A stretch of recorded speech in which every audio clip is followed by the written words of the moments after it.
Good morning, everybody. How we doing? Happy Hump Day, right? We're here. It's 2024, the 10th day of 2024. I hope you're still as pumped up as I am.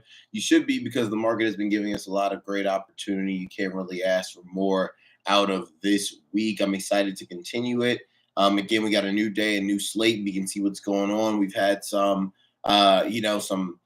kind of wild fluctuations in news across different sectors. So I'm excited to get in here and break this down. As always, make sure you drop your one in the chat signifying your intention to get 1% better, because that's what we do every day during our pre-market prep sessions. That's what this is. I'm your host. And I'm here trying to do the exact same thing, get 1% better each day, and then us bind together and make great decisions, not only when it comes to trading and investing, but also just as humans, right? When you should buy this car, buy this house, go to this school, etc. All of those decisions are intertwined, right? And specifically with what's happening in terms of the economy. So life can be tough if you try and do it alone, but when you band together in that life raft, you can make yourself go pretty far, right? So you want to make sure you find that community, a community that works for you, one that you can relate to, right? One that cares and has the same goals as you, and lean on them. And that's what I do here each and every morning. And that's what I hope this is for you guys as well. So for anyone that's new, welcome. For anyone that's not new, right? It's glad to have you back. I'm glad to have you back. And let's go ahead and dive into what we have going on today, because YouTube was giving me a little bit of a fit, but now we're here, we're on and popping, and the stream is live. Awesome. There we go. Unable. Okay. Says I'm unable to connect to the chat. I do see Andrea saying GM though down there. So good morning, Andrea. Happy to have you. And anybody joining us from the future watching the replay, happy to have you as well. In terms of our top news, you guys probably guessed it if you keep up with, more finance-related news. But coming of the crypto age, how will Bitcoin trade following the approval of a spot Bitcoin ETF? The market got a glimpse of that on Tuesday after the SEC's account on X made such an announcement, with Bitcoin spiking as high as $47,900. The only thing was the account had been compromised and the tweet turned out to be fake. Confusion ensued as SEC officials tried to get the message out to the media, and it wasn't before long that Bitcoin took a turn south, sliding as low as $45,145 in volatile trade. Now, by the rumor, the truth is Bitcoin has been climbing for months in hopes of approval of a spot ETF, extending the gains of the cryptocurrency, which has more than doubled since last January. Thinking here is that a simple to understand and well-structured ETF can bring crypto more mainstream, and in turn result in many institutional investors and retail portfolios allocating percentages to Bitcoin. Buying and reporting would be easier due to liquidity and transparency. It can also offer investors another opportunity for diversification, and the product would track the performance of Bitcoin as an underlying asset. On the flip side, Bitcoin exposure has already been available for years. There are closed-end funds like Grayscale Bitcoin Trust, or GBTC, as well as ETFs that track Bitcoin futures, such as the ProShares Bitcoin Strategy ETF, whose ticker is BITO. There are publicly traded companies whose balance sheets are mostly made up of Bitcoin, like MicroStrategy, MSTR, mining firms that include Riot Blockchain, Riot, and Marathon Digital, Mara. Those are two crypto-related tickers that you've heard me talk a lot about. We also trade them a lot in relation to, crypto sympathy. And if crypto makes a move, those stocks will make a move. And then you also have crypto exchanges like Coinbase, right, whose ticker is Coin. So retail traders have found additional ways to directly own Bitcoin through trustworthy custodians, and often don't report profits on their tax returns, which would be a lot harder if they own shares in a spot Bitcoin ETF. Now, what to watch: despite a lot of confusion, a spot Bitcoin ETF is expected to be approved for the first time today, following last summer's court ruling involving Grayscale. Big asset managers with skin in the game include BlackRock and Fidelity Investments, but even if the product were finally cleared, it wouldn't deter the SEC's critical stance on an industry that is rife with market manipulation and misconduct. Tuesday's fake tweet didn't help, and that's not me saying it, that's in the newsletter, but it is true. Quote, if you're considering an investment involving crypto assets, be cautious, SEC Chair Gary Gensler wrote on X. Crypto asset securities may be marketed as new market opportunities, but there are serious risks involved.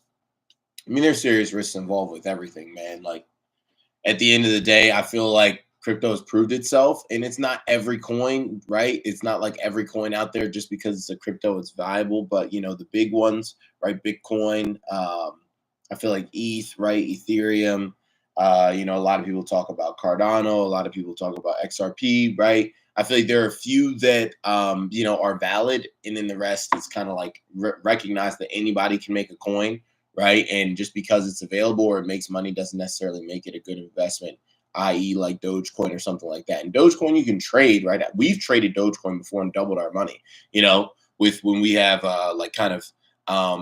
Elon taking over Twitter and things like that, saying that Dogecoin would end up, being integrated. Like that's something where cool. I could take $300, turn it into $600, right, and then be on my merry way. But I'm not going to be like long term invested in Dogecoin, expecting that that's going to be what retires me.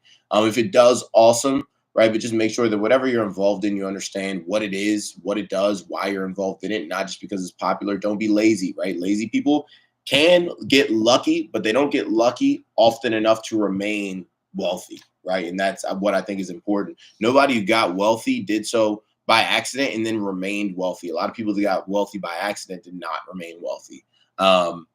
And it's unfortunate, but you want to make sure that you do everything with intention, right? Everything with purpose. That's why we drop that one in the chat each and every morning. So it'll be kind of fun to see what happens today after we got the fake out yesterday, right? It could be, again, this would be a nice like speculative play. But if you come out and you get some, riot lottos, merit lottos, coin call lottos, meaning ones that expire this Friday, right? And we get that news, those things will likely rocket, right? They can rocket, even though crypto tends to be one of those things where, you buy the rumor and you sell the news, could also drop. That's why you don't want to like put more in it than you're fine with flushing down the toilet, right? You want to treat it like an earnings play, but it is something where if it does take off, like it did for like that first minute when the ETF got announced, right? Even though it was fake, if it gets announced in reality here today, right? You get some real push ups. I mean, Bitcoin ran to what, 47K?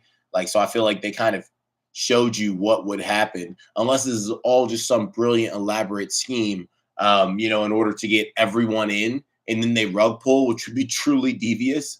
But I mean, I wouldn't rule it out. But the powers that be, right? You could say, hey, look, like you see how Bitcoin pumped when the ETF got fake verified. Imagine when it gets real verified, and then that just causes everybody to FOMO in even more. And by FOMO in, I mean fear of missing out. So then you kind of run at the opportunity. So it's one of those things where, again, that's why it bubbles down to speculative, right? It's a speculative play, unless you're like buying Bitcoin itself and you believe in it long term, which I don't think is speculative, right? If you've done that, you've done your research. And I believe, it has value moving forward for sure. But just in terms of like the trading, right? If you talk about trading options on crypto related tickers, this would be a speculative endeavor, right? Unless they're like long term 2025 dated contracts, because we'd already been involved in crypto long swings ever since Bitcoin fired that bullish pattern weeks ago that took it up to the highest levels we've seen since last January, right? And that's paid nicely. But in terms of like moving forward and with this ETF approval, if you have something dated for 2025 on Riot, Mara, Coin, I think all those will be fine. But if you got something dated short term, it is high risk, right? But again, it could be something that pays off heavily. So if you have, a few extra bucks, they're not super expensive contracts, be something to get one contract, two contracts, right? And if you've got $300 sitting around that you're fine to gamble with, let's say grandma's Christmas money doesn't mean much to you, right? You go ahead, toss that in there. In terms of consumer news, sky high ambitions. Walmart, ticker WMT, is set to make the largest drone delivery expansion by a U.S. retailer, with plans to cover up to 1.8 million more households in Texas. The expansion will include stores across more than 30 towns and municipalities in the Dallas-Fort Worth Metroplex, covering up to 75% of the region. The deliveries will be powered by Walmart's partners, drone startup Zipline and Alphabet's Unit Wing, both of which are FAA approved to fly drones beyond visual line of sight. With nearly 4.7 thousand stores located within 10 miles of 90% of the U.S. population, we're uniquely positioned to scale when that time comes, Walmart announced in a press statement. That is true. I had to pause to like process that statement. They have 4.7 thousand stores located within 10 miles of 90% of the US population. Wow.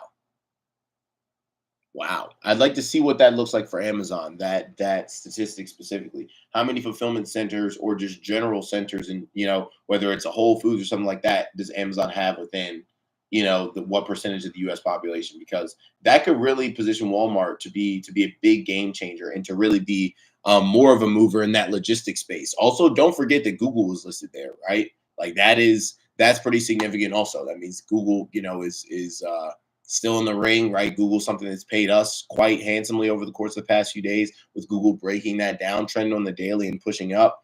Google also said, hey, don't forget about us, right? Just because Nvidia and AMD are headed to the moon, Google's also got some positive movement going on. But I think that this speaks to something that has been drastically underlooked in the wake of all of the like AI frenzy, and that is the effect on like robotics. I think robotics like is kind of being overlooked, and it's one of those things where as AI gets, significantly advanced, robotics will also get significantly more advanced, right? And we already have robots being used in a lot of different manufacturing plants, things like that. That is something to look into, right? Timestamp, it's what, January 10th, 2024.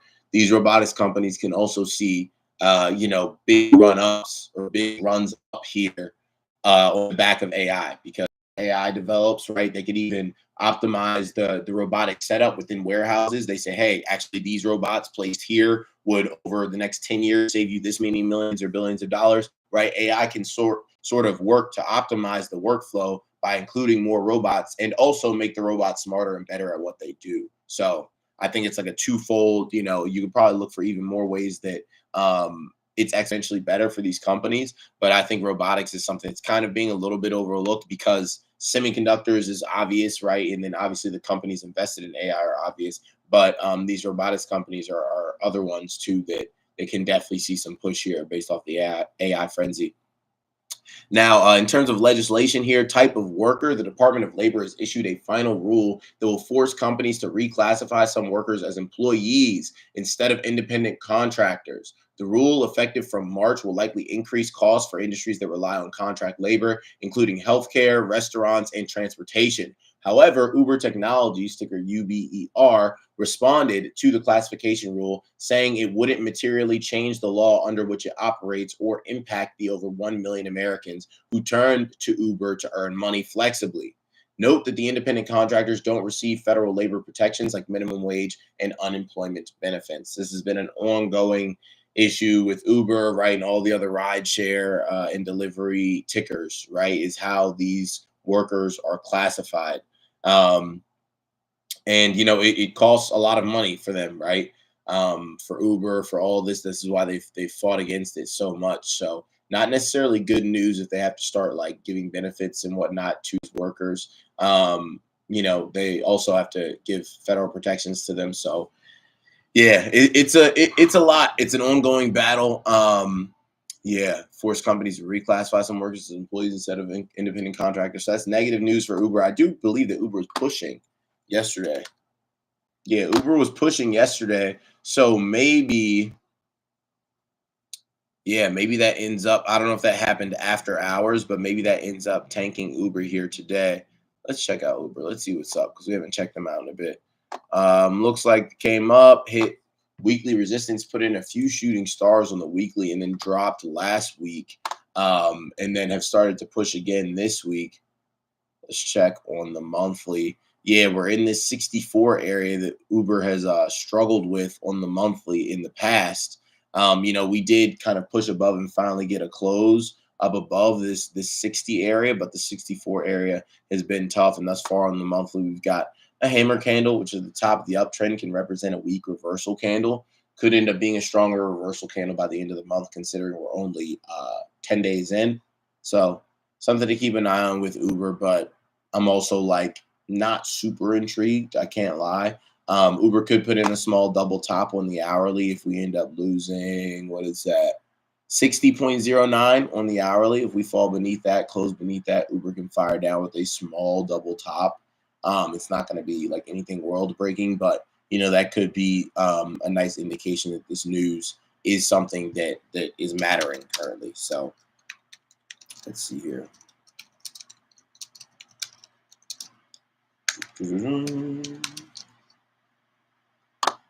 Awesome. Now let's get back to what we had going on. All right. So trade news. And let me check on the chat, make sure everybody's good. Awesome. Awesome. Yes. Good morning, family. Good morning, everybody. Hope you guys are having an amazing, stupendous, world breaking, morning here. And I hope it gets even better as you progress throughout the day. In terms of trade news, Red Sea barrage. Shipping rates continue to rise steeply as vessels face long delays amid increasing Red Sea attacks by Yemen Houthi rebels. The average shipping cost for a 40-foot container has nearly doubled since the attacks began, according to Drewry's World Container Index, with $200 billion in cargo estimated to have been diverted since early December. Late on Tuesday, U.S. and U.K. forces shot down the Houthis' biggest attack yet, with the Secretary of State Anthony Blinken warning of consequences if they continue. Meanwhile, the UN Security Council will vote today on a resolution demanding an immediate halt to the Houthi assaults that have impeded global commerce. Check the reel from yesterday if you guys haven't seen it. And if you have seen it, go back, throw a few comments, show some love on that, because those three factors heading into 2024 are very, very important, right? They are going to be determining factors in what we see happen this year, and therefore should be determining factors in where you position your money heading into 2024. In terms of today's markets in Asia, Japan were up 2%, Hong Kong down 0.6%, China down 0.5%, India up 0.4%. London were down 0.3%, Paris down 0.1%, Frankfurt were flat. The Dow down 0.1%, S&P down 0.1%, NASDAQ up 0.1%, so basically flat. Crude up 0.3%, gold up 0.3%, Bitcoin down 2.4%. That's like after the pop to 47, so it's kind of exactly where it was, so not really a drop overall. Today's economic calendar, preliminary wholesale inventories at 10 a.m. That's like the only thing, that I feel like is relevant. You might get a little action there, a little I don't know, volatility at 10 a.m., but nothing huge. In terms of, let's see here, what else is happening? I also believe that we should start getting into the more impactful pieces of information. I'm going back to check our Market Watch calendar. Yes, tomorrow we get initial jobless claims and we get inflation data, right? So we get CPI data tomorrow morning before the bell, and then Friday we get PPI data. So tomorrow morning and Friday morning, we get the most impactful data of the week. Please keep that in mind for anything that you swing overnight. And this could also be something where, if it's negative, we've been pushing for a while in the market, it could cause some sort of pullback. So just be aware of that, right? Be cognizant of that. On the same token, right? And I don't know if this is something that would have already started to manifest, but that Red Sea, tomfoolery we've been talking about, that could be something that, provides further forces on inflation, right? Upward forces on inflation, possibly causing it to continue to go up. But again, it's an election year. So Biden's going to do everything he can to try and keep inflation as low as possible. So I'm not looking for any surprises in inflation data that can come, but just know that there are, powerful forces that are fighting to keep inflation super low, even more so than during a normal year, right? If it's a non-election year and inflation's up, all right, whatever, who cares? But an election year, yeah, they're fighting tooth and nail. In terms of what else is happening, HPE confirms $14 billion deal for Juniper Networks. Boeing CEO, we must acknowledge aircraft quality issues. Yeah, probably. Tesla reduces driving ranges as EPA beefs up testing rules. Microsoft's OpenAI investment may face EU merger probe. BlackRock will cut 600 jobs to shift resources to high growth areas. So again, we're seeing this trend of, firings continue. Google sees multi-billion-dollar patent suit related to AI tech. Meta restricts harmful social media content for teen users. Rite Aid gets court nod for sale of Elixir business. And then more delays NASA's Crew Moon landing pushed to 2026. And then Bank of America lists 10 surprises that could affect markets this year. So that'll wrap us up here today, January 10th, 2024, for our pre-market prep session. Let's get into it and make sure that we have another great day in markets, right? Look out for the content dropping over there on Instagram. We'll be beefing that up. We'll be continuing to bring that to you each and every day, right? And looking to just get 1% better. So as always, friends don't let friends stay broke. Let's make sure that you let your friends know what's going on in markets, right? You've heard this, you've heard that. So maybe if you overhear them saying, oh, I'm thinking about doing this, thinking about doing that, let them know that you know a few things, right? You've learned a few things, and if they have any problems with what you're talking about, you can send them over to me, right? Now I'll break it down in a very formalized, analytical, argument of why we feel the way that we feel. But let's make it another great day, guys, and finish out this week strong, right? First full trading week of the market. I'm excited to keep it going. See you guys later tomorrow on our next pre-market prep session. Have a good one.